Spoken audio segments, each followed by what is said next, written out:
Tema saya agak ini berat ya, sedikit. Belajar memahami, menerima, dan mencintai ketidaksempurnaan diri, orang lain, dan situasi seperti COVID-19 ini. Ini yang saya alami sebenarnya. Memahami, menerima, dan mencintai ketidaksempurnaan diri. Saya mulai dari itu dulu. Ya. Tentang diri kita. Memahami ketidaksempurnaan diri, kita lihat peta diri kita. Seorang wanita memenuhi wawancara pekerjaan sesuai dengan undangan. Dia datang tepat jam 5 pagi di musim salju. Setelah sampai, dia dipersilakan masuk dan menunggu 3 jam. Apa yang ditanya penguji, wanita tersebut hanya disuruh mengeja abjad dan menjawab pertanyaan sepele. 2 tambah 2 menjadi berapa, lalu wanita disuruh pulang. Jika kita menjadi wanita itu, bagaimana reaksi kita? Tentu kita akan marah, sebab kita merasa dipermainkan. Mengapa disuruh datang jam 5? Bukankah seharusnya lebih manusiawi jika disuruh berangkat lebih siang? Saat kita sudah datang jam 5 dan ternyata masih harus menunggu 3 jam, bukankah kita punya alasan untuk marah? Sebab kita membayangkan nyaman 3 jam di pagi hari itu jika digunakan untuk melanjutkan tidur. Terlebih lagi pertanyaan yang diberikan adalah pertanyaan anak TK, bukankah kita bisa marah? Datang jamnya pagi dan menunggu 3 jam hanya untuk pertanyaan yang bodoh seperti itu. Namun dalam banyak pelamar, wanita ini yang diterima. Mengapa penguji menjelaskan alasannya? Pertama-tama, saya menyuruh datang jam 5 pagi sementara salju sedang turun. Saat ia datang, berarti ia berkomitmen. Saat saya menyuruhnya menunggu 3 jam dan dia melakukannya, berarti dia penuh kesabaran. Saat saya memberikan pertanyaan sepele, dia tidak jengkel dan marah, berarti dia punya pengendalian diri yang bagus. Apa hikmahnya? Setiap hari kita dihadapkan dengan ujian kehidupan semacam itu, melalui hal kecil dan sepele. Sesungguhnya kesabaran, komitmen, integritas, dan karakter pengendalian diri kita sedang diuji. Jika lulus ujian, seperti percayalah bahwa berkat dan keberhasilan sudah menantikan kita. Perhatikanlah bagaimana kamu hidup sehari-hari, jadilah pemenang atas setiap ujian kehidupan yang datang dalam hidupmu. Bapak Ibu terkasih, itu prolog saya. Setelah itu kita melihat bagaimana ada benalu dan buah dalam hidupku ternyata. Kalau kita melihat dalam baca Galatia 5 ya ayat 16 sampai 26 bicara tentang hidup menurut daging dan roh. Nah, apa dan siapa yang menjadi buah hidupku kalau aku hidup dalam roh itu, termasuk kebiasaan dan lain sebagainya? Ini pertanyaan refleksi. Ya, berarti kalau kita hidup dalam roh, kita banyak buah yang kita dapat, kasih karunia yang lain dan lain-lain itu, sukacita dan sebagainya.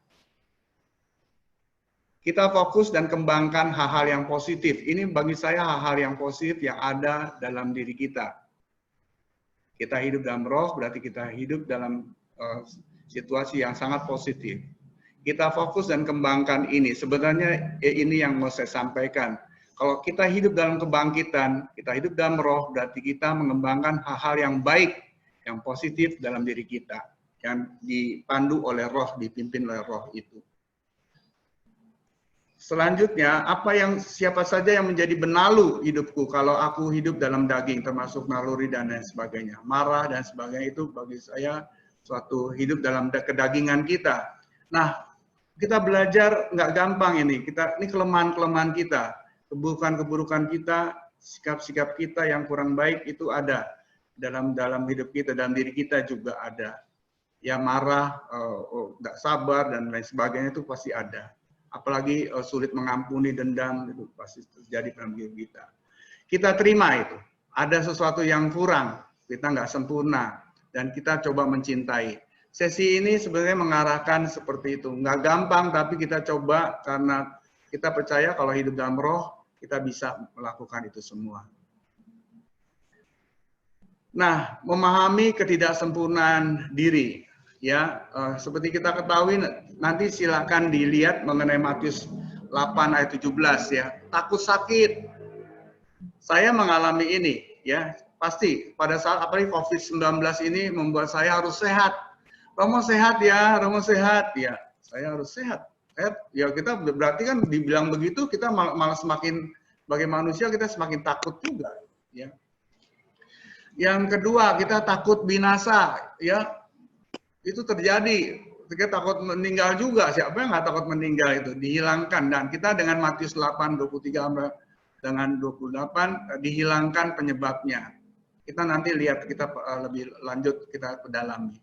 Takut kehilangan, sedih perpisahan, itu terjadi dalam diri para murid juga, dalam diri kita juga pasti seperti itu. Ya, kita kehilangan misa saja, misa yang offline aja kita kehilangan. Ya, kita takut kehilangan masa depan kita dan lain sebagainya semacam itu. Apalagi perpisahan dengan orang yang kita cintai misalnya. Yesus menyembuhkan seorang yang sakit, kita lihat ya, dikatakan sakit kusta tadi. Kita langsung baca saja ini, kita lihat Matius 8 itu, ya. Yesus sebelumnya Yesus banyak menyembuhkan macam-macam, ibu mertua, orang, maksud saya banyak penyakit juga, berbagai penyakit dia menyembuhkan, perut yang sakit, lumpuh, menyembuhkan ibu mertua Petrus yang demam, kerasukan dan lain sebagainya. Nah kita lihat yang paling penting dalam ini Matius 8 ayat 17, hal yang terjadi supaya genaplah firman yang disampaikan oleh Nabi Yesaya. Dialah yang memikul kelemahan kita dan menanggung penyakit kita. Kita ingat bahwa oh Yesuslah itu yang menanggung, memikul dan menanggung memikul kelemahan kita dan menanggung penyakit kita. Ya, jadi dengan sabda ini saya dihibur. Jadi ada sabda yang hidup yang menghidupkan saya. Kalau nggak, saya juga merasa takut semacam itu, takut sakit maksud saya. Nah, kita menyangkut takut binasa, kita lihat bahwa saya melihat perikop 8:23-28, Tuhan tolonglah kita binasa, kata murid-murid. Yesus berkata kepada mereka, mengapa kamu takut, kamu yang kurang percaya? Lalu Yesus bangunlah, Yesus menghardik angin dan danau itu, maka danau itu menjadi teduh sekali. Jadi kita ingat kembali bahwa Yesus ada di dalam kehidupan kita, ada dalam diri kita, diri Samuel ini. Dia sering menghardik, yang menghardik danau dan sebagainya, atau gemuruh ketakutan yang melanda kita atau apapun itu, sehingga menjadi teduh kembali. Ya kita takut binasa, tapi ada Yesus yang menyelamatkan kita, menghilangkan penyebabnya, penyebab ketakutan kita. Ya, ketakut kebinasaan kita itu. Takut kehilangan, sedih perpisahan ya. Para murid sedih karena kepergian Yesus. Demikian juga kelak jemaat Yohanes dari Yohanes 14 ayat 1-6. Untuk menanggapi kesedihan para murid, Yesus menekankan perlunya iman. Ya, kita harus percaya. Yesus mengatakan bahwa ia pergi untuk menyiapkan tempat bagi kita, mereka, dan akan kembali membawa mereka besertanya. Jadi Yesus pergi ke tanah air surgawi, naik ke surga, dia menyiapkan tempat bagi kita dan dia akan datang untuk menjemput kita di mana dia berada, nanti kita juga berada. Dia akan membawa kita besertanya itu. Ya, kalau kita takut perpisahan, kalau perpisahan dengan orang yang kita cintai dan sebagainya. Yang penting mereka kembali kepada Yesus, itu pada Allah Bapa itu. Yang penting dia selamat, maksud saya. Bukan berarti kita diam saja, ya. Setelah itu tenang saja, Yesus kan sudah menyiapkan tempat untuk saya ini diam-diam saja di dunia, tenang-tenang saja di dunia. Tidak. Ya, kita tidak diam saja tapi tidak bergerak, melainkan kita tetap melangkah maju menuju Allah melalui Yesus yang adalah jalan kebenaran dan hidup. Kita move on, tetap move on untuk semacam itu, tapi arahnya sangat jelas. Melalui Yesus yang adalah jalan kebenaran dan hidup. Melalui dan di dalam Yesus, seorang datang kepada Bapa, mengetahui Bapa dan melihat Bapa surgawi. Jadi sangat komplit ya, mengetahui, datang mengetahui Bapa dan melihat Bapa surgawi itu. Yang perlu digarisbawahi dalam ayat-ayat ini adalah sikap kita, sikap positif yang ada, ya. Karena kita mengasihi Tuhan dan kita percaya itu, dan kita sangat pada Tuhan, saya mengasihi Tuhan. kita sikap positif itu. Dan juga keteguhan akan iman, ya. Iman, kita teguh, kita percaya, dan juga pasien akan jaminan itu harapan.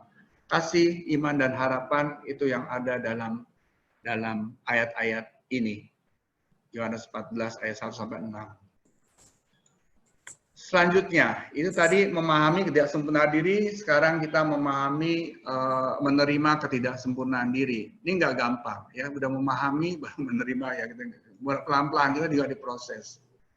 Kita lihat menerima ketidaksempurnaan diri, kita baca kisah panggilan bab 5 ayat 1 sampai 11 ini. Ya. Menerima ketidaksempurnaan diri untuk dipersembahkan kepada Tuhan dan disempurnakan. Saudara terkasih, kita semua dipanggil untuk ekaristi, ya, salah ya, itu, ya. Dipanggil untuk ekaristi untuk apa? Ya, kita untuk menerima ketidaksempurnaan diri kita itu dan dipersembahkan kepada Tuhan. Nanti Tuhan akan memberkati kita dan mengubah kita menjadi lebih sempurna lagi. Saya ingat dengan ekaristi ini, kisah panggilan ini pun bisa dikaitkan dengan ekaristi menurut saya. Karena menerima ketidaksempurnaan diri itu.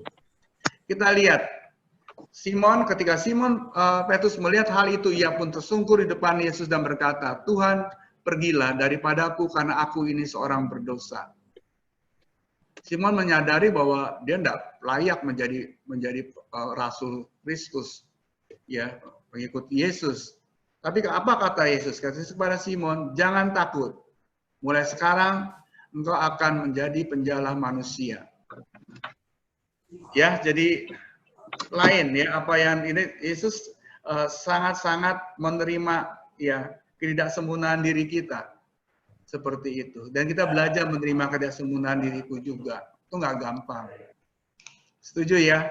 Mengakui bahwa saya salah aja, saya bodoh aja, saya apa gitu ya, keliru, gitu, macam-macam gitu ya. Itu nggak gampang. Kita minta maaf kepada orang yang kita gara-gara karena kita mereka dirugikan dan sebagainya. Kita harus mengakui, menerima bahwa ketidaksempurnaan diriku itu. Ya, para pastor juga sama, para pastor juga nggak sempurna. Makanya itu saya minta maaf pada Anda kalau saya ngomongnya kecepatan, kalau saya terlalu semangat dan juga kurang jelas, ya semoga jelas adanya. Gitu. Jelas ya, menerima ketidaksempurnaan diri itu belajar dari Yesus sendiri. Dan Simon Petrus juga belajar. Jadi diproses, ya. Yesus memberi contoh bagaimana menerima kesempurnaan diri. Simon menerima kesempurnaan diri, maksud saya itu. Dia diproses oleh Tuhan kita. Nanti pada akhir sesi ini saya baru ngomong tentang Yohanes 21 itu bagaimana sungguh-sungguh Petrus bisa mencintai Yesus itu dengan sungguh-sungguh. Lanjut ya. Nah, menerima ketidaksempurnaan diri. Kita menerima diri apa adanya itu. Berarti mengakui segala buah dalam diriku itu. Saya teringat waktu saat retret itu ada permainan di punggungnya ditempel oleh kertas. Nah, ditulis tuh ada yang baiknya apa, yang buruknya apa, ditulis masing-masing. Biasanya tuh yang jeleknya tuh banyak, gitu. Baiknya sedikit, ya. Itu cara pandang nggak injili. Padahal orang Kristiani kita selalu biasa melihat hal-hal yang buruk, nggak hal-hal yang baik. Itu harusnya kita lihat hal yang baik atau hal-hal tentang kebangkitan, bukan kematian Yesus atau ya wafat di kayu salib gitu. Tapi kita lihat juga ada kebangkitan yang bagus-bagus itu. Setuju ya, mulai sekarang mata kita tolong melihat hal-hal yang baik, yang positif, yang ada dalam diriku dan juga dalam diri orang lain. Itu orang kita dibantu oleh dalam retret itu dibantu melihat kebaikan diri kita. Ya, mulai itu kita melihat itu. Buah-buah yang ada dan juga benalu. Ya, ada benalu lah pasti. Ya. Nah, yang paling penting ini jangan setelah menerima ketidaksempurnaan diri itu kan biasanya begitu ya. Ini saya ambil dari pasangan suami istri nih untuk para awam. Jangan mencintaiku apa adanya, ya. Menerima ketidaksempurnaan diri itu bagus, ya. Tapi Jangan, tolong aku ngomong pada gini, umat tolong ya saya mencoba menerima ketidaksempurnaan diri, tapi jangan mencintaiku apa adanya. Saya ngomong nih sekarang ya, umat membayangkan saya ngomong langsung nih pada umat, saya menerima ketidaksempurnaan diri, tapi jangan mencintaiku apa adanya. Maksudnya kalau apa adanya, udahlah Romonya malas, nggak apa itu dibiarin aja, nggak apa-apa kok, dia juga manusia biasa kok. Tapi jangan ya, tapi jangan mencintaiku apa adanya. Tolong kembangkan aku, tolong lihat talentaku yang bagus-bagus, kembangkan aku. Jangan biarkan dia tanda petik bodoh terus, dia harus pintar dan lain sebagainya. Dikembangkan hal-hal yang baik itu. Kurang lebih begitu ya cara kita melihat yang menerima ketidaksempurnaan diri. Tapi kita minta kepada orang lain, jangan mencintaiku apa adanya. Oh, biar aja dia begitu, tidak. Tapi dia tolong kembangkan apa yang baik dalam diriku itu, supaya aku berkembang. Ya, walaupun aku ada ketidaksempurnaan diri itu. Mulai menerima, baru kita bisa kembangkan. Nanti pertanyaannya di ini aja, dikumpulin dulu ya. Saya takut ada pertanyaannya.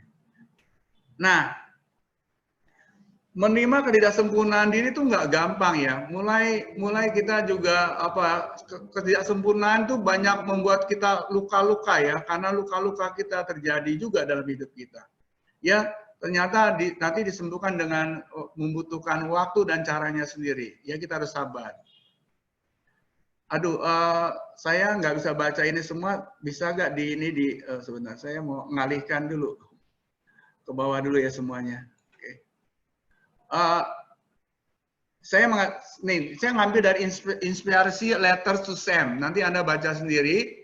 Intinya sebenarnya bahwa saya bacakan dulu beberapa ya. Sam, aku tahu nih, Sam ini seorang cucu dari Daniel Goliath yang ya semacam apa ya? Mereka punya kebutuhan khusus nih. Sam punya kebutuhan khusus, anak kebutuhan khusus maksud saya.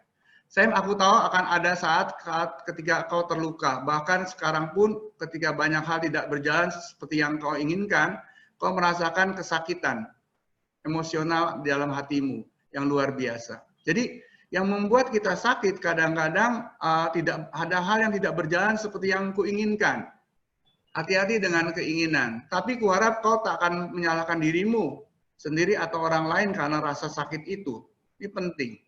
Kata kuncinya, kuharap kau tidak akan menyalahkan dirimu dan orang lain. Meskipun ini terdengar aneh, aku juga berharap kau tak akan mendengarkan orang-orang mencoba membujukmu untuk menghindari rasa sakit itu dan menunjukkan cara-cara untuk mengatasinya.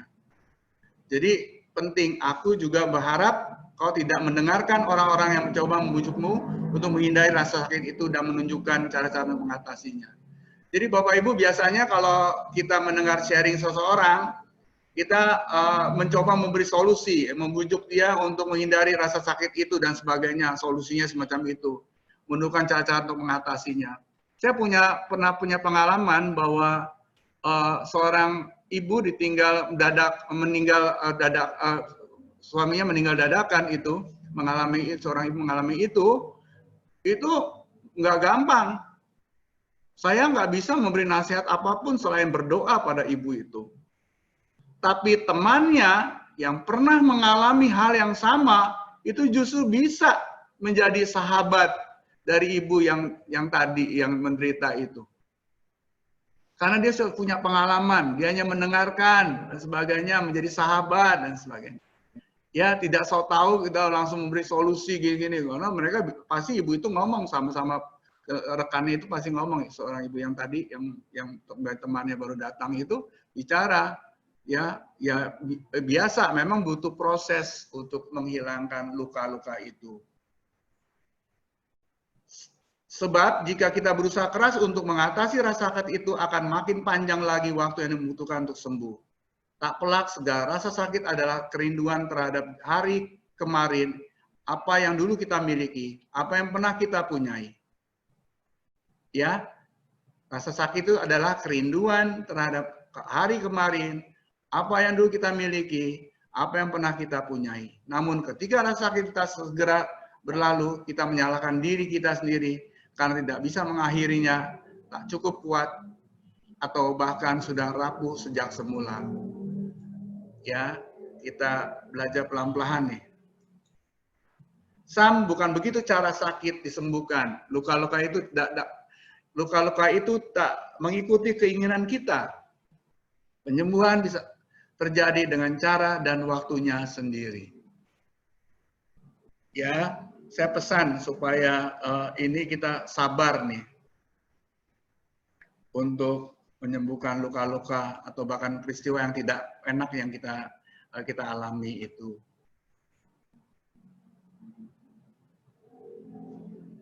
Ini sebenarnya panjang ya Bapak ya, tapi saya merasa begini. Yang penting tadi beberapa hal yang saya katakan di depan tadi, ya, supaya kita lebih cepat karena waktunya memang tidak terlalu panjang, ya. Arti begini, saya ingin mengatakan satu hal lagi di sini. Bagaimanapun rasa sakit hanyalah sebuah emosi, tak ada satupun emosi yang abadi, ya, biarkan gitu, ya. Jadi dia kelak akan pergi. Tapi jangan minta segera lenyap, tidak. Perlu waktu dan caranya sendiri. Mungkin banyak orang menyarankan agar tulus secara sembuh. Waktu ini saya katakan tadi. Ya. Nah, tolong diingat bahwa mengapa saya bilang dengan butuh waktu dan cara sendiri, kita ingat bahwa kita makhluk yang selain insani juga ilahi. Insani kita punya fisik yang telah disediakan oleh Tuhan, diciptakan oleh Tuhan tuh. Bagaimana kita tergores dan bisa sembuh dan sebagainya. Demikian juga hati dan sebagainya kita bisa disembuhkan dengan cara yang sama. Jadi Tuhan sudah menyiapkan semuanya dalam diri kita sebenarnya. Semuanya sudah ada. Tinggal dioptimalkan supaya dia beroperasi, diaktualkan semacam itu. Kurang lebih itu, jadi ya, ini macam-macam hal yang saya mau sampaikan, tapi menurut saya yang paling penting yang tadi yang saya katakan ya bahwa kita tidak terlalu banyak berharap cepat untuk mengatasi semuanya itu, ya.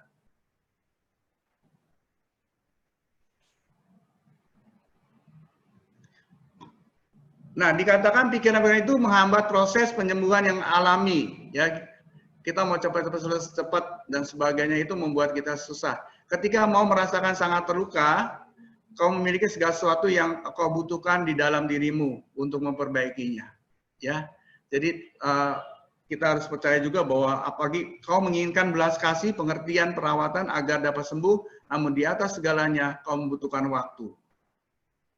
Ya, jelas ya dikatakan kau menginginkan belas kasih, pasti pengertian, perawatan agar dapat sembuh, namun di atas segalanya kau membutuhkan waktu. Tolong ingin sabar dengan waktu dan caranya tergantung Tuhan sendiri. Nah, yang paling penting adalah kita membutuhkan orang yang mencintai. Ketika aku berada dalam terowongan gelap, aku ingin bersama dengan seorang yang cukup mencintaiku untuk duduk berdampingan denganku di dalam kegelapan.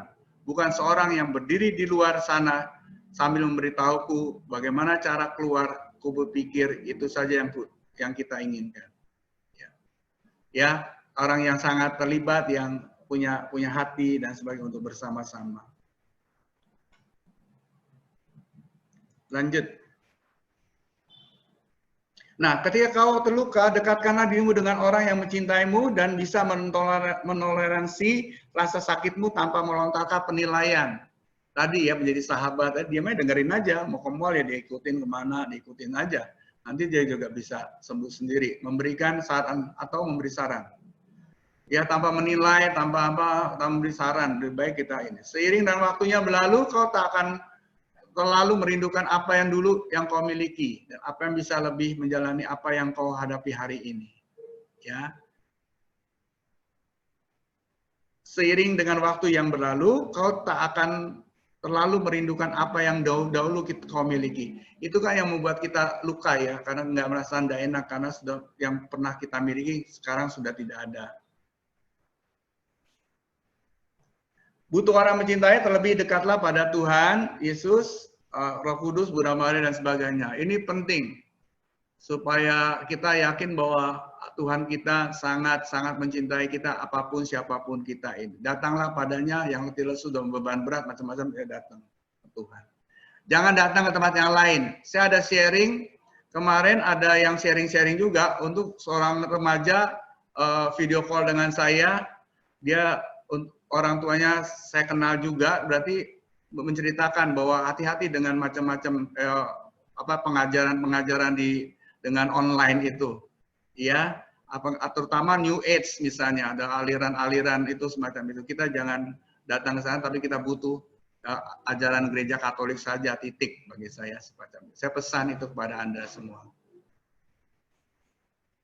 Nah, selanjutnya setelah memahami, menerima, dan kita mencoba mencintai ketidaksempurnaan diri ini. Kita lihat 2 Korintus 12 ayat 1-10. Dan nanti mengenai latihan doa fantasi ini butuh waktu sih sebenarnya, nanti cobalah kita praktekin ya supaya bagus. Ya. Nah, atas orang itu aku hendak bermegah, tetapi atas diriku sendiri aku tidak akan bermegah selain atas kelemahan-kelemahanku. Itu kata Paulus. Dan supaya aku jangan meninggikan diri karena pernyataan-pernyataan yang luar biasa itu, maka aku diberi suatu duri di dalam dagingku. Aku berseru 3 kali pada Tuhan. Tetapi jawab Tuhan kepadaku, cukuplah kasih karunia bagimu, sebab justru dalam kelemahanlah kuasaku menjadi sempurna, sebab itu terlebih suka aku bermegah atas kelemahanku, supaya kuasa Kristus turun menaungi aku. Sebab jika aku lemah, maka aku kuat. Bapak Ibu yang terkasih, tolong dihayati ya ayat-ayat ini, supaya kita sungguh-sungguh kita mencintai ketidaksempurnaan diri kita. Ya, bukan masalahnya artinya kita kan harus mengakui dan memahami, mengakui, menerima, ya, dan kita juga mencintai dalam artian kita tidak singkirkan, kita harus tidak singkirkan itu, bahwa itu bukan milik saya, tapi itu juga bagian dari diri saya itu. Tapi justru dalam kelemahan itu, di sana rahmat Tuhan sangat berlimpah itu. Ya, kita lihat semakin kita tahu bahwa kita lemah itu, di situ Tuhan semakin, kuasa Tuhan semakin menguasai kita itu. Itu terjadi dalam diri Rasul Paulus itu, Bapak Ibu. Dikatakan demikian. Paulus sampai kepada pengalaman kegembiraan yang luar biasa, mistik, ia terjerat dalam suasana ilahi sehingga ia kehilangan kesadaran dan dirinya karena ia terserap oleh Allah. Jadi udah kasih Allah, dia terserap, jadi tidak, yang hidup adalah Yesus sendiri, Kristus sendiri, bukan dirinya sendiri. Paulus ingin menyingkapkan kebenaran bahwa kekuatan ilahi menjadi lebih jelas dalam kelemahan manusia. Jelas ya, kita harus mencintai ketidaksempurnaan diri kita, kelemahan kita, ya, karena kekuatan ilahi itu menjadi lebih jelas. Bapak Ibu terima kasih, pernah mengalami ya, pasti sama mengalami seperti saya juga ya, pernah mengaku dosa ya, sakramen tobat itu. Saya pertama kali punya pengalaman di mana pada saat pertama kali saya menjadi pastor, justru saya melihat kuasa ilahi begitu dahsyat di dalam sakramen tobat itu. Allah sungguh hadir, karena dalam kelemahan manusia itulah sungguh-sungguh kekuatan ilahi lebih jelas, nyata gitu. Saya merasakan itu juga dalam sakramen tobat. Oleh karena itu, saya merasa bersyukur karena ada orang yang mengaku dosa, tanda petik ya, menerima sakramen pengampunan dosa atau sakramen tobat itu. Ya, karena di situ kuasa ilahi saya lihat begitu besar. Itu sharing pengalaman saya sendiri sebagai pastor.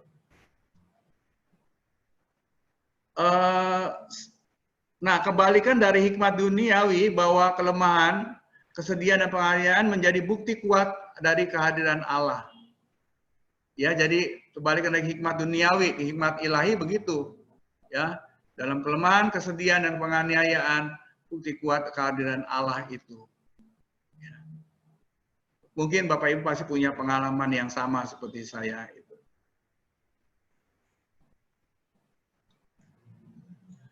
Nah, menyangkut ini ya, saya langsung tentang ini aja, latihan doa ya. Latihan doa fantasi ini. Ini ajaran, saya sharing, ini ajaran dari pembimbing rohani saya di tahun rohani ini. Ya. Saya bacakan ya, itu beberapa hal coba. Intinya bahwa Anda sering melamun nggak? Lamun ya, sering ngelamun ya. Kalau bisa dijawab tuh kosnya. Ya, Anda sering ngelamun nggak? Pernah ngelamun? Berhayal, angan-angan, fantasi, pernah ya? Nah, itu daya indera batin namanya. Orang anak-anak kan sering menghayal ya. Dia naik pesawat seperti itu, akhirnya dia jadi apa tentara, jadi apa gitu, dia jadi jagoan Superman. Nah, itu dia menghayal itu, hayal angan-angan. Itu nama indera batin. Jangan di apa ya, dihalangi anak-anak punya daya fantasi dan semacam itu. Malah bagus menurut saya. Ya. Kurang lebih itu, dan daya fantasi semacam itu. Itulah indera batin. Fantasi ini sering dilihat orang yang sedang berdoa sebagai penghambat atau pelanturan. Tidak. Justru menjadi bingkai misteri itu. Nanti kita bingkai misteri, kita lihat dalam hidup ini ada kenyataan yang disebut kenyataan sejarah. Misalnya, Santo Yosef menggendong anak-anak Yesus, atau Rasul Yohanes berdiri di bawah salib Yesus. Dan Anda lahir ke dunia. Itu kenyata. Ada kenyataan yang lain disebut kenyataan misteri. Misalnya Santo Antonius Padua menggendong anak-anak Yesus, dan Anda menyaksikan penyembuhan si buta Bartimeus dan sebagainya. Itu kontemplasi, ya, dan berbicara dengan Yesus itu. Fantasi sebagai bingkai misteri memang tidak sungguhan, ya, tapi misterinya betul sungguhan. Dua contoh, ya, dua fantasi, dua kontemplasi tujukan kepada kelompok dua fantasi. Karena memanfaatkan indera batin, menekankan kehadiran dan partisipasi aktif. Langkah yang pertama, seni melihat, seni mencinta. Ya. Mungkin ini teori, tapi bisa silakan saya sampai jam 3:03 ya. Kita lihat, seni melihat, seni mencinta. Jadi langkah pertama, ya, ingatlah seorang yang betul Anda kasih. Anda bayangkan, siapakah dia? Tolong pejamkan mata. Sekarang Ibu nggak usah tulis-tulis dulu kali ya. Ada yang Ibu yang menulis, coba dipejamkan mata, sedikit rileks nih, kita semua yang mau latihan, nggak apa-apa, supaya rileks ya, tidak dengar terus apa menulis dan sebagainya. Coba rileks, ya, pejamkan mata. Ingat seorang yang Anda betul Anda kasih, misalnya mama Anda, ibu Anda, siapakah dia? Bayangkan ia duduk di depan Anda. Membayangkan mama duduk di depan Anda, pandanglah dia beberapa saat. Katakanlah kepadanya betapa berharga dia bagi Anda. Mama, kau sungguh berharga bagi saya, bagi aku. Aku sayang mama, dan sebagainya. Ya, bayangkan itu, apalagi orang yang kita kehilangan dia atau apapun yang kita sangat cintai itu. Selagi Anda memandang dia dan mengatakan ini, sadarilah perasaan dalam hati Anda. Bila Anda sudah merasa hangat di dalam hati, biarkanlah demikian beberapa saat, berhentilah dan pindah ke langkah kedua. Ini langkah pertama. Ya, jadi perlu waktu 5 menit atau 10 menit untuk itu. Ya. Anda pejamkan mata, membayangkan wajah mama. Setelah itu Anda katakan, dia duduk depan Anda, katakan, oh, aku sangat menyayangi kamu, sayang mama sangat berharga bagi hidupku, dan sebagainya. Ya, terasa hangat pasti ada dalam hati kita, perasaan memandang, mengatakan ini rasa sangat hangat. Ada cinta yang mengalir itu. Setelah itu kita lanjutkan langkah kedua. Langkah kedua, sekarang ingatlah seorang yang tidak Anda sukai. Tadi yang Anda sukai gampang tuh. Ya, mama gitu ya, atau siapa yang anak atau yang kita cintai. Coba ingatlah seseorang yang tidak Anda sukai, bahkan Anda benci, dendam. Siapakah dia? Bayangkan dia berdiri di depan Anda. Pandanglah dia dan coba menemukan suatu sifat yang positif yang ada dalam dirinya dan Anda sangat menghargainya. Bila Anda merasa sulit menemukan itu, berhentilah sejenak. Lalu mohon kepada Yesus untuk berdiri di samping Anda, untuk melihat memandangi orang itu. Biarlah Yesus mengajar Anda seni memandang, seni mencintai ketidaksempurnaan itu.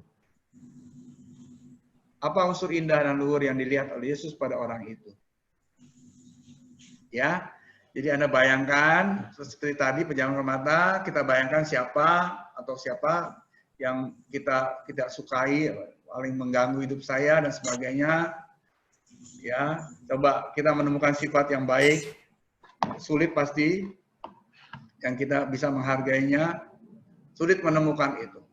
Berhenti, kita mohon Yesus untuk berdiri samping kita untuk memandang orang itu. Dan Yesus mulai mengajar Anda seni memandang, seni mencinta.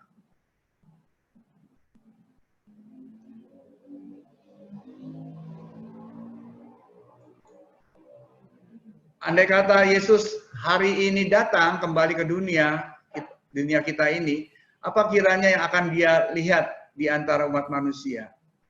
Terkalah, tebaklah. Saya sendiri percaya ia akan melihat begitu banyak kebaikan di mana-mana. Orang akan cenderung melihat pantulan dirinya sendiri di mana-mana. Nah, kini kembalilah bersama Yesus dan kepada orang yang tadi, ikutlah dia melihat kebaikan yang ada pada dirinya. Lalu ungkapkanlah itu kepadanya. Dengan ini Anda melihat unsur-unsur positif dalam dirinya, tanpa sadar Anda mulai mengasihinya.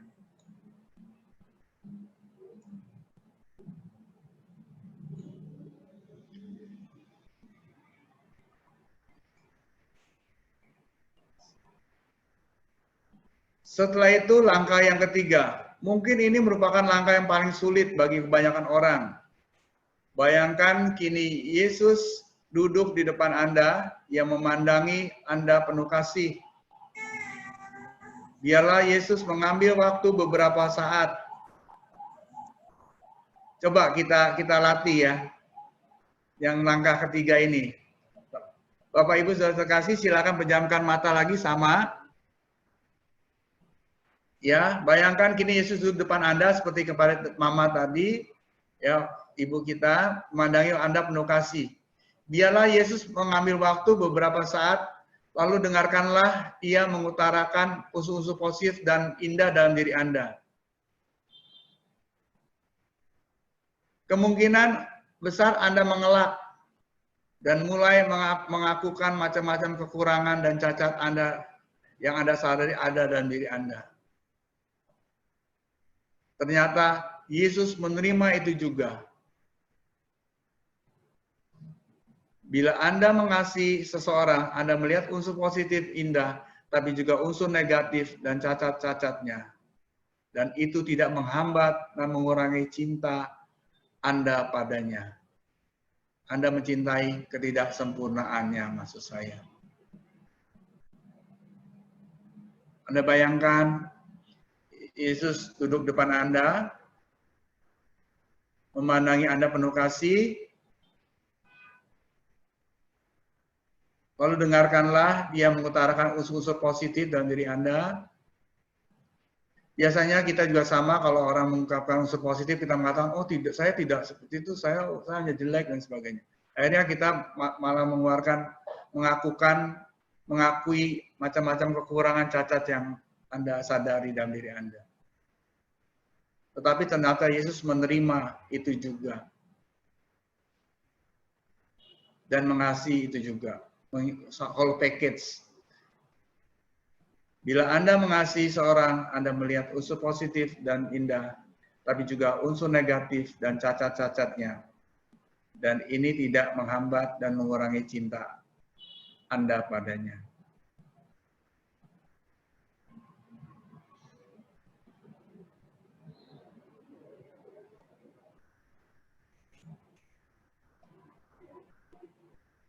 Saya lanjutkan ya, kalau sudah latihan tadi, nanti bisa dilatih di rumah. Atau kita latih saat-saat tertentu nanti.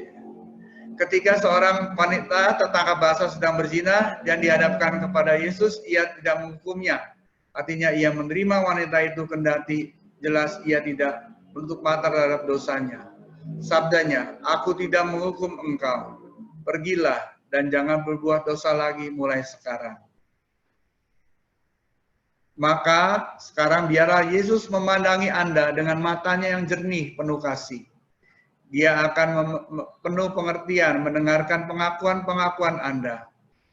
Tetapi pada waktu itu pula, ia juga tetap melihat unsur-unsur positif dan luhur yang Yesus temukan dalam diri Anda. Ia betul mengasihi Anda dan akan menyadarkan Anda akan kasih-Nya itu. Dan Yesus akan menciptakan Anda menjadi baru. Terimalah itu.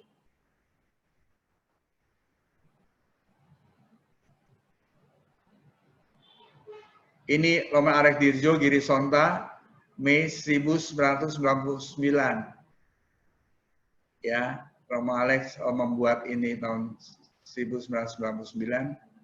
Ini tulisannya, tapi dia sudah mengajarkan kepada saya sejak 1992. Sejak saya masuk menjadi frater itu.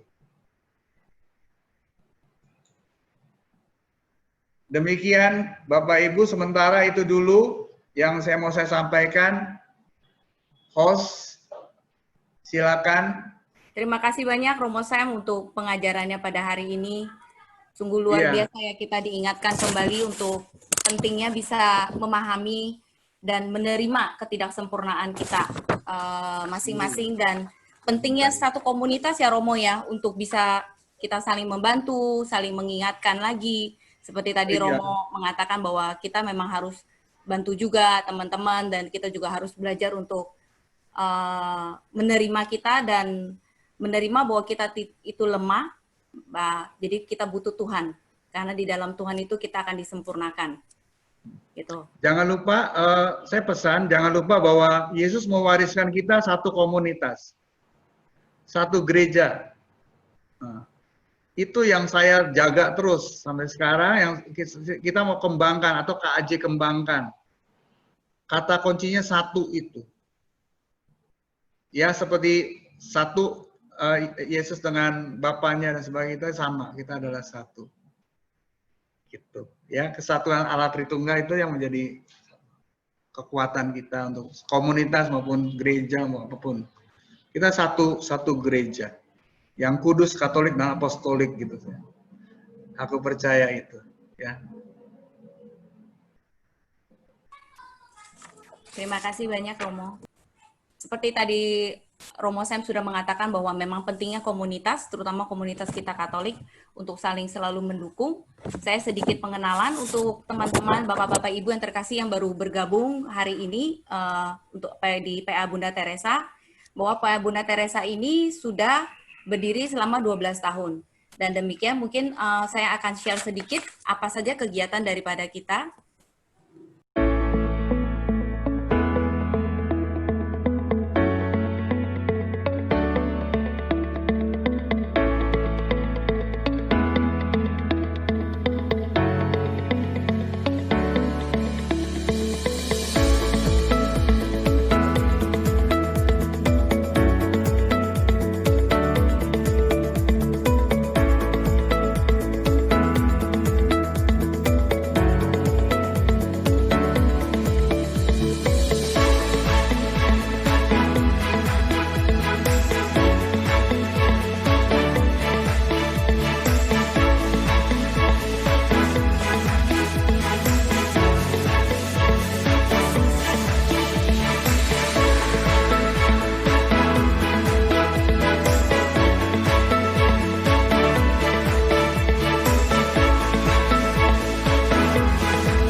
kepada Bapak dan Ibu sekalian yang mungkin tergerak juga untuk ikut membantu dalam pelayanan dari PHBT, boleh dicatat untuk persembahan kasihnya ke BCA ini.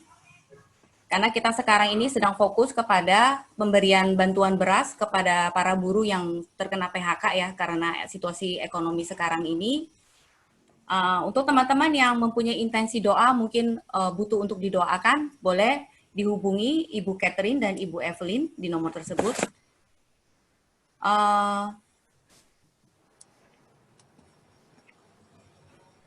Dan juga kepada teman-teman, Ibu dan Bapak terkasih dalam Kristus, ini adalah bakat, di mana bakat itu adalah Badan Amal Kasih Katolik. Romo Sam boleh sedikit pengenalan tentang lembaga ini?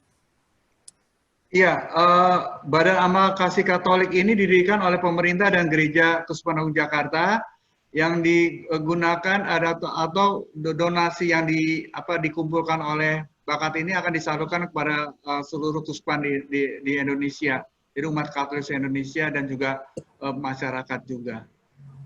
Selama ini kan sudah terdengar di mana-mana ada penggalangan dana untuk APD dan untuk umat prasejahtera. Nah, selanjutnya bakat akan menggalang dana untuk pendidikan untuk umat dan masyarakat yang terkena imbas karena COVID-19 ini. Ya, karena pendidikannya mereka jadi tidak berlanjut dan lain sebagainya. Itu kurang lebih. Ya, silakan mungkin di foto untuk nomor rekeningnya.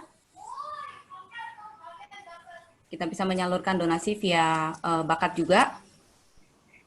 Dan untuk minggu depan,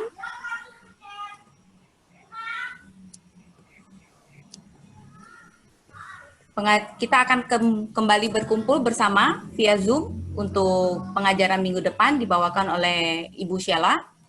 Dan bila teman-teman yang sudah mendaftarkan via Google Form, tidak usah lagi mendaftarkan, ditunggu saja emailnya. Tapi kalau ternyata belum menerima email, mungkin boleh dihubungi Monik sama Jenny untuk Zoom link-nya. Tapi kalau teman-teman mungkin ada yang mengundang teman-teman yang lain untuk ikut, boleh dihubungi juga Monik dan Jenny untuk mendapatkan Google Form untuk mendaftarkan kembali. Terima kasih sekali lagi Romo Sam untuk pengajarannya hari ini. Sungguh luar biasa.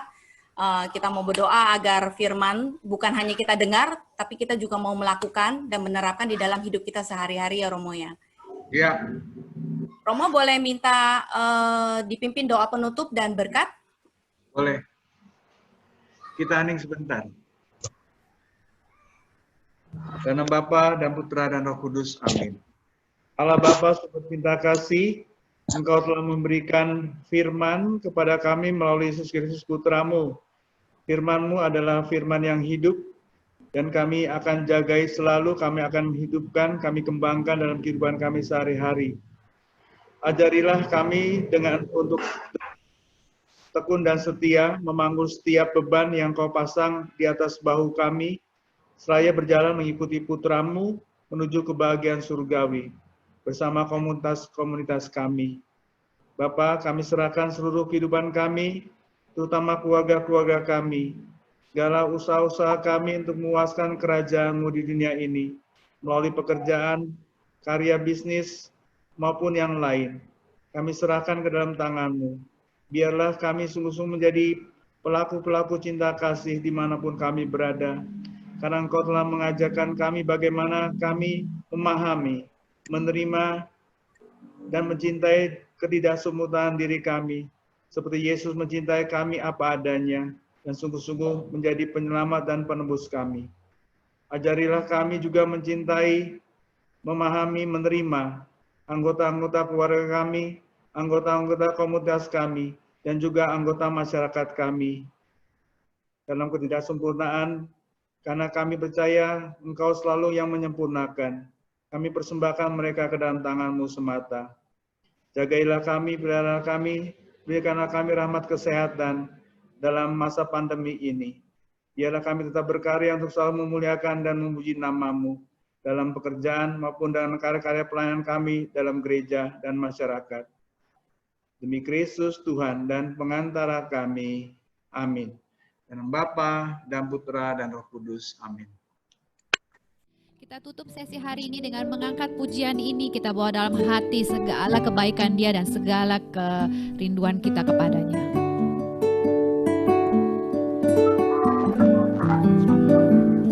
Bila Kau izinkan sesuatu terjadi, ku percaya semua untuk kebaikanku. Bila nanti telah tiba waktumu, ku percaya kuasa-Mu memulihkan hidupku.